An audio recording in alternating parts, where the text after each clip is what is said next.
Bonjour à tous, bienvenue pour cette nouvelle vidéo. Nous sommes jeudi 28 janvier 2021 et je vais vous parler aujourd'hui de la gestion de vos émotions. Avant de vous livrer mon point de vue, je vous le rappelle donc dans ce petit rituel préambule que tout ce que je dis n'est qu'une expression de mon ressenti, de mon angle de vue, donc ce n'est pas une vérité absolue. Faites le tri, gardez l'esprit critique et surtout, laissez à la porte de votre mental ce qui ne vous fait pas du bien. Vous êtes le responsable de votre bien-être, donc choisissez avec discernement.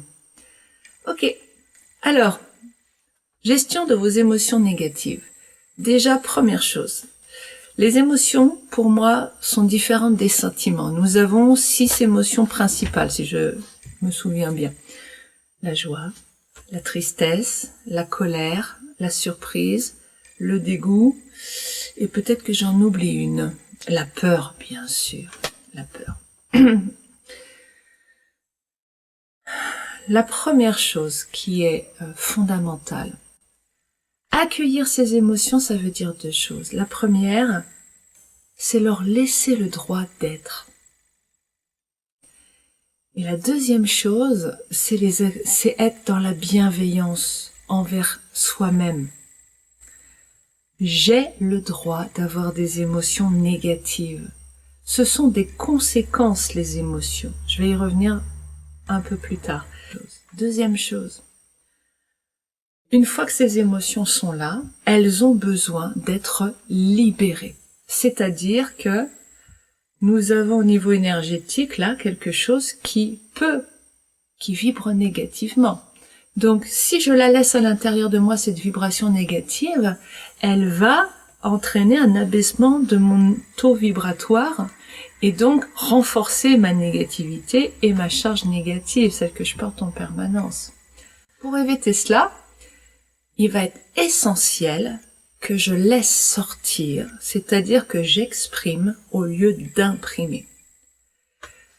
Laisser sortir sa tristesse, ça veut dire se donner le droit de pleurer, ça veut dire se donner le droit de dire « il y a de la tristesse en moi », exprimer, quel que soit le moyen que j'utilise. Je peux souffler, c'est une des façons les plus efficaces de sortir ses émotions, souffler. Mais cela peut s'accompagner de pleurs, cela peut s'accompagner de plein de manifestations physiques et c'est ok. Je vais vous donner un exemple concret. J'ai perdu un de mes chats que j'ai dû faire euthanasier pendant que j'avais le Covid, ce qui a été très compliqué pour moi et source de beaucoup d'émotions négatives, dont beaucoup de tristesse, puisque je n'ai pas pu entre autres l'accompagner moi-même dans ce départ et j'ai pleuré pendant 2 heures quand j'ai pris la décision et que j'ai dû dire au vétérinaire « oui, faites l'euthanasie ». J'ai pleuré pendant 2 heures et au bout de 2 heures, j'ai travaillé sur mes croyances qui faisaient que j'étais dans cet état. Une croyance de culpabilité, une croyance... Je ne savais pas à l'époque si vraiment il allait s'en sortir ou pas, s'il avait une chance, le vétérinaire ne me donnait pas d'informations. Donc je n'avais pas de soutien, etc. Donc j'ai travaillé tout de suite sur les causes pour aller mieux. Mais je suis dans un bateau, il y a de l'eau au fond du bateau. J'ai commencé à écoper l'eau, mais je mets un voile rapidement dessus pour, sans finir d'écoper ce qu'il y a comme eau au fond du bateau, pour, je m'occupe de boucher les trous, ok. Mais je bouche les trous par lesquels l'eau est rentrée, ce qui est super, mais j'écope pas. Il reste de l'eau, et cette eau-là, ça va faire moisir le fond du bateau. Et donc ça n'a pas manqué, donc je n'ai pas moisi à l'intérieur, ce n'est pas ce que je veux dire, mais mon corps m'a dit « oh là, c'est beaucoup trop tôt » et je me suis retrouvée avec énergétiquement dans mon corps des tensions partout. Je suis allée chez un ostéo qui m'a... Tout était en vrille, quoi, vrillé dans un élan de protection. Parce qu'en fait, non, ça avait besoin de sortir. L'émotion de colère, il faut la sortir aussi. Alors quand je dis il faut, ne le prenez pas comme une obligation, c'est une façon de parler. C'est plutôt, mais ce sont les tournures de langage de notre conditionnement qui s'expriment là. Donc je dirais plutôt, il est important pour vous de laisser s'exprimer cette énergie. Mais la colère est une énergie puissante. Je la libère à un endroit et dans une direction où elle ne risque pas de blesser les autres. Donc ma colère, je vais la libérer sur autre chose, dans la nature, pas sur moi-même. C'est pareil, je blesse l'autre, je blesse moi. Si je l'exprime pas, c'est à moi que je fais mal. Je vais la libérer vers le ciel, vers la terre. Je vais crier, je vais taper du pied, mais pas vers, même en pensée, puisque la pensée me relie comme si l'autre était là. C'est ce que nous dit la physique quantique à l'heure actuelle et la neurophysiologie.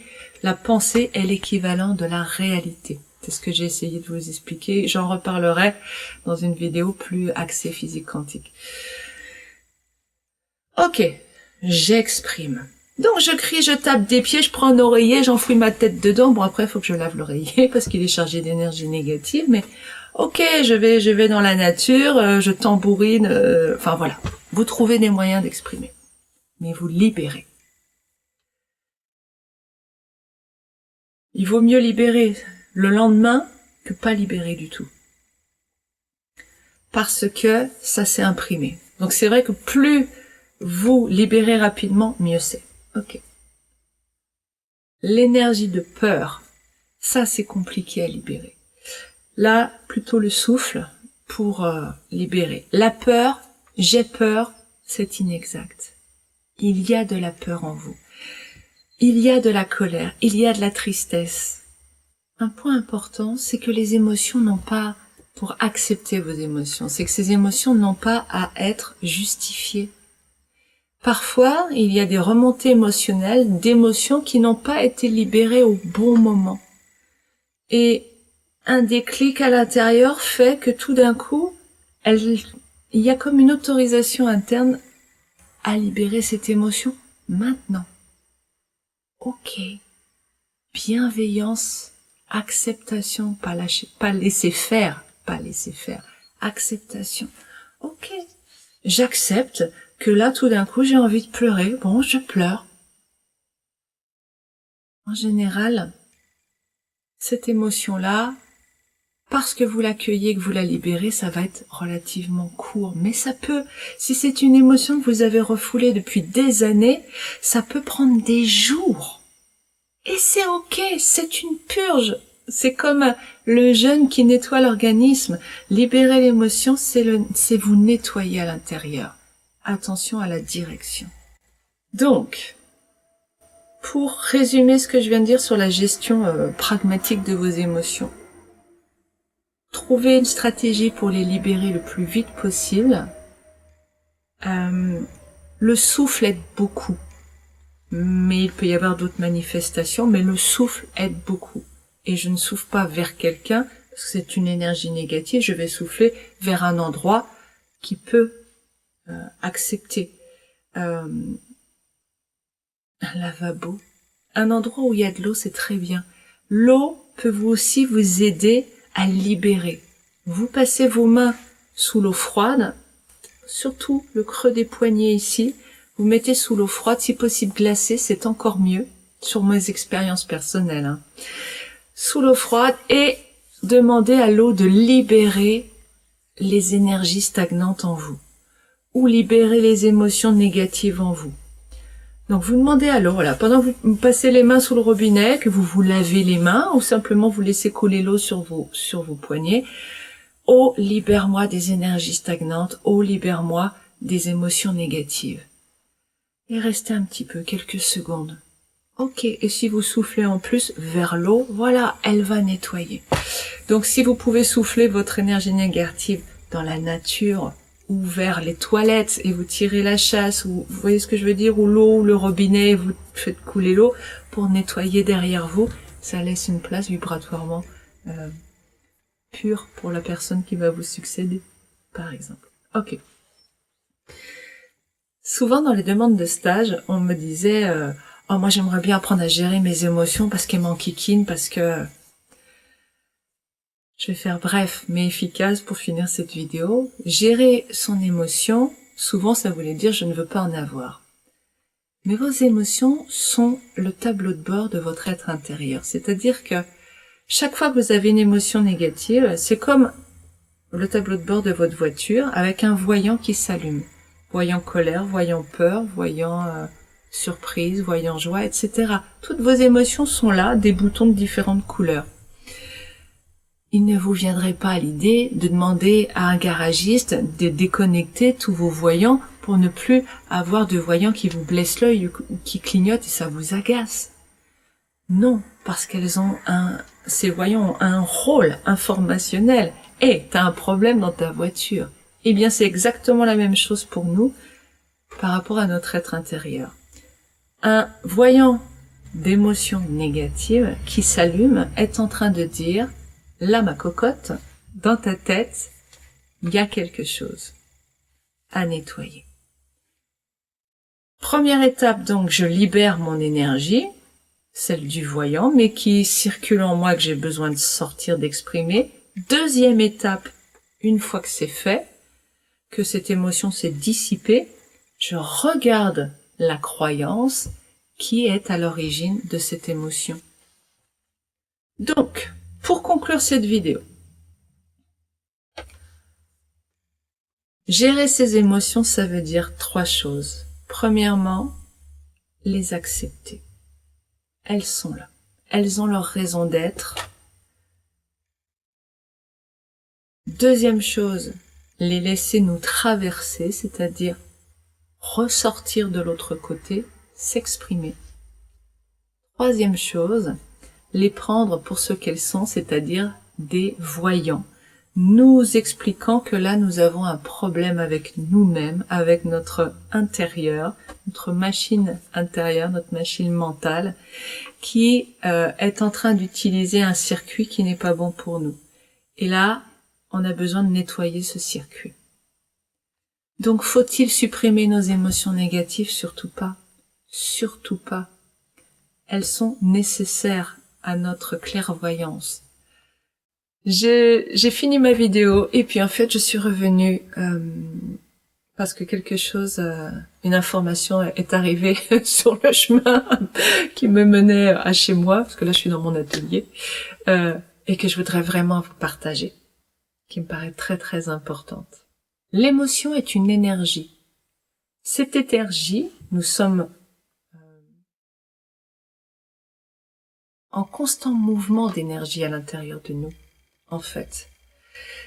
Nous vibrons de cette énergie, et cette énergie, elle rayonne de nous, qu'elle soit positive ou négative. Une émotion est une énergie plus puissante que notre état normal. Quand nous sommes dans notre état normal, nous n'avons pas l'impression d'avoir spécialement d'émotion. On peut dire qu'une émotion, c'est une variation d'énergie vers la lumière ou vers l'obscurité, émotion positive ou émotion négative. Ce qui est intéressant à retenir, c'est que cette énergie que nous vibrons, selon des études qui ont été réalisées, alors si vous voulez en savoir plus sur les données, je vous invite à lire les livres de Lynn McTaggart. Vous regarderez dans les commentaires de la semaine passée, j'ai répondu à Marianne, je lui ai donné le nom de quelques livres de Lynn, qui est une journaliste vraiment exceptionnelle, avec des ouvrages très détaillés, très sérieux, et on arrive quand même à comprendre. Ça parle de physique quantique. Donc, les études ont été réalisées qui montrent que notre voisin de palier a 34% de chance ou de risque d'être contaminé, c'est les termes employés dans cette étude, par nos émotions. Quand, imaginons que nous avons un ami qui habite à 1 kilomètre, eh bien lui, ce sera 25% de chance ou de risque d'être contaminé par notre émotion. Qu'est-ce que ça veut dire? Ça veut dire que les émotions sont des énergies qui peuvent être très puissantes, quand les émotions sont très fortes, et qu'elles vont rayonner.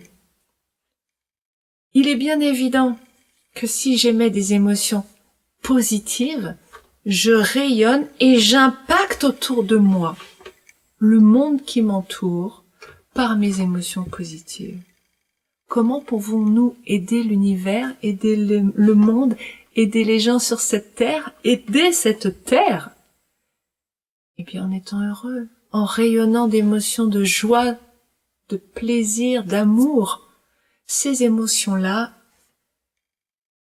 sont comme une lumière qui va rayonner autour de nous. A contrario, les émotions négatives contaminent-elles une maladie? Les gens autour de nous, la morosité, la peur, donc tout ce qui se passe à l'heure actuelle, ce dans quoi nous plongent les médias, la morosité, la peur, la tristesse, tout ça est comme un virus qui accompagne le virus du Covid. Par quoi sommes-nous le plus atteints? Le Covid ou les émotions négatives qui se promènent à la surface de cette terre? Eh bien, j'ai envie de dire les deux, parce que les émotions négatives, il a été démontré que quand nous étions dans une émotion négative, notre ADN, les brins d'ADN se comprimaient, alors que dans une émotion positive, ils se détendaient. Or, il faut savoir que quand ils se compriment, notre système immunitaire ne joue plus son rôle. Quelque part, le fait de nous parler tout le temps des maladies, des horreurs, fait que nous sommes de plus en plus fragiles face à la négativité autour de nous. Nous cultivons un terrain propice. J'entends beaucoup de gens autour de moi me dire, j'ai arrêté de regarder la télé, j'ai arrêté d'écouter les informations. Je crois que nous sommes tous en train de trouver quelque part des stratégies pour réagir à un mode de fonctionnement qui est profondément malsain pour nous et qui nous rend littéralement malades. La maladie s'installe sur un corps affaibli. Il n'y a rien de plus affaiblissant que des pensées négatives. Donc je vous invite à aller voir le beau, le bon.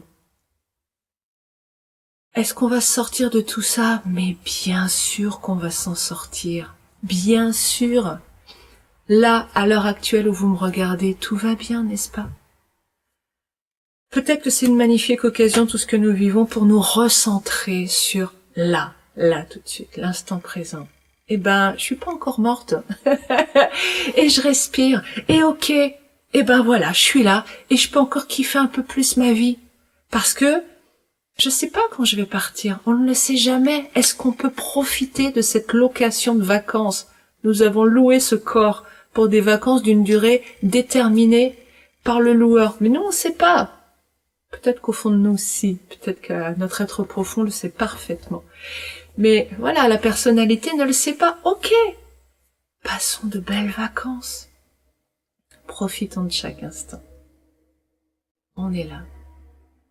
Et si on voit les choses du bon côté, quel pied quand même. Profitez-en bien. Tout va bien. Soyez-en convaincus. Regardez pas autour de vous. Regardez votre nombril. Parce que si vous regardez autour de vous, vous allez retomber dans la morosité, la peur des gens et vous allez... n'oubliez pas que là où vous mettez votre regard, ça vient à vous. Et ça le fait grandir et en vous et par contamination autour de vous.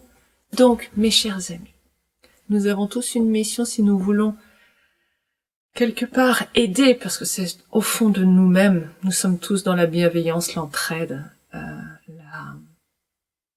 le partage. Voilà, comment on peut tous aider le monde à aller mieux? Soyez heureux. Voyez la beauté, voyez le bien, faites-le vivre et lâchez toutes ces pensées négatives. Et cette maladie disparaîtra, et toutes les maladies disparaîtront. Peut-être pas tout de suite, mais soyons des rayons de lumière dans cette obscurité et rayon de lumière après rayon de lumière, transformons cette terre en soleil intérieur. Sur ces belles paroles, je vous souhaite une très belle semaine.